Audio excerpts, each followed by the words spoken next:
Hello, my name is Sean from EP Training Services.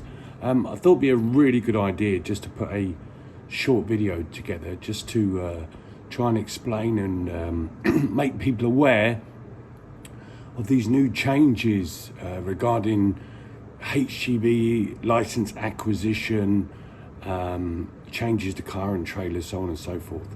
So you may be aware that the DVSA, the Driving Vehicle Standards Agency, have been requested by the government to release driving tests.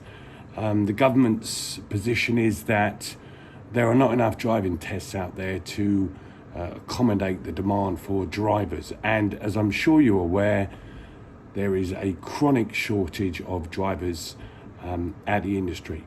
Just get something out of the way. There's always been a shortage of drivers. There's always been the case. Never been enough drivers. The situation's been obviously since Brexit, COVID, and IR35. The situation's just got chronic. So yeah, there are shelves that are empty, and people are realising that things aren't coming through as quickly as they used to be. So the problem we have, chronic shortage of drivers. Now, for some reason, this has all been put down to, in part, due to the lack of driving tests.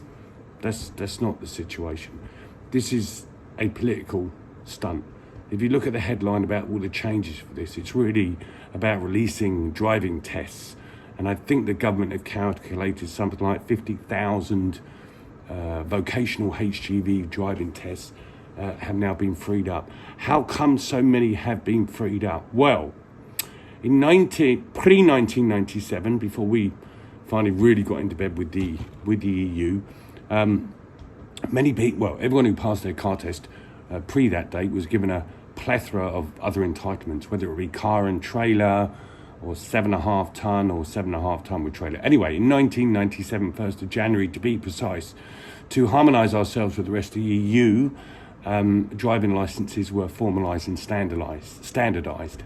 Now, before 1997, you could do what they're proposing now, which is go straight to your Class 1. In fact, before 1997, you didn't even need a car licence. You could have nothing and go from 0 to Class 1. And we used to call that double L-ing. We used to put 2 L's on the front of the artic. So that normally took 10 days. And yeah, people did pass. I would say the roads are different back then. That was only 25 years ago. So in 1997, it all changed. And it changed to the requirement to do stage testing. So if you were, after 97, looking to get your Class 1 licence, you would have to do your Class 2, what we call the Category C first, gain provisional entitlement, or rather pass the driving test for the C, and then gain C+E provisional entitlement. So, yeah, the problem is that, according to the government, why we've got a shortage out there is because there's not enough driving tests available. That's not true. That's not the case at all. Anyway, so the situation now is that we're referring back to pre-97, in as much as you don't need to do your Category C driving test anymore. If you've got a car licence, you can go from car straight to Class 1 without having to do the Category C rigid type vehicle. So yeah, the opportunity is there to do that. We as a company, EP Training, what we used to do, you still can do, is like 5 days on the Category C and then 5 days on the Category C+E. Now the option has gone to leapfrog the C. You can go straight on and do the C+E. There is quite a lot to driving an articulated or a heavy goods vehicle for the first time, in as much as you hadn't learned to drive a rigid, so you're going to go straight into the Class 1. So driving Surrey, a class in Surrey, which is where we are, driving a Class 1, an Arctic on Surrey's roads is no mean feat, and especially if you're limited to things like reversing procedures and exercises. Because 5 days would be not enough to get you from car to Class 1. You've got to give yourself a suitable time for that. Anyway, so what does that mean? Yeah, you can go straight to Class 1. No driving test required for the Category C. The driving tests themselves are changing as well. So the requirement on the driving test for C+E certainly used to be that you did a reversing procedure, you did a coupling, uncoupling procedure in the driving test centre normally before you went out and did your driving test proper. That's going to be changing.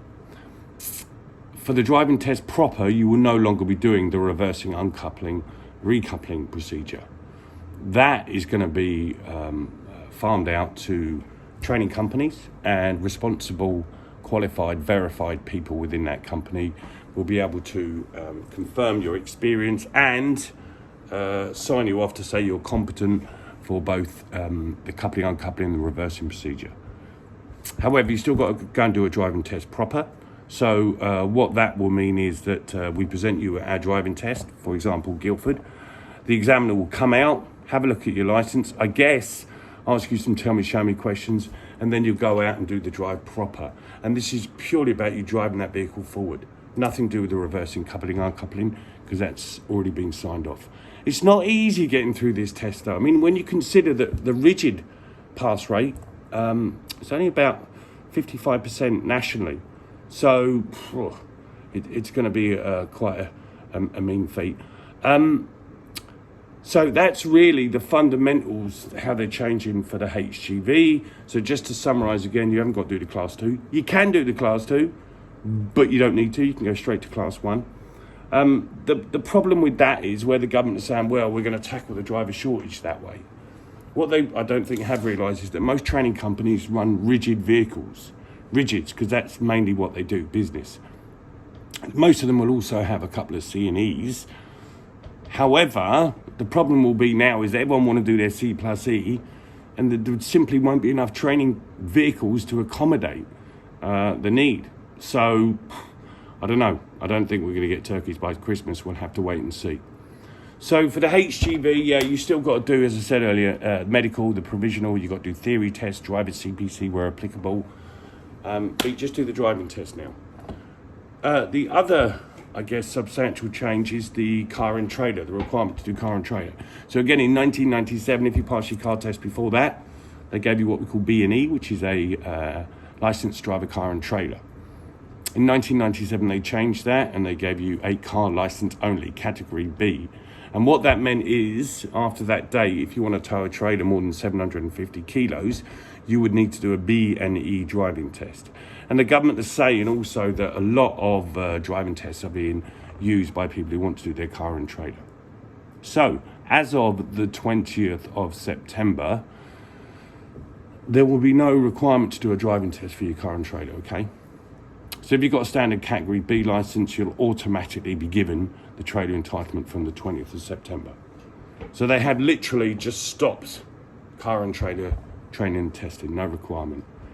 I think it's disgusting myself because, you know, this consultation on all these changes closed on Monday, okay?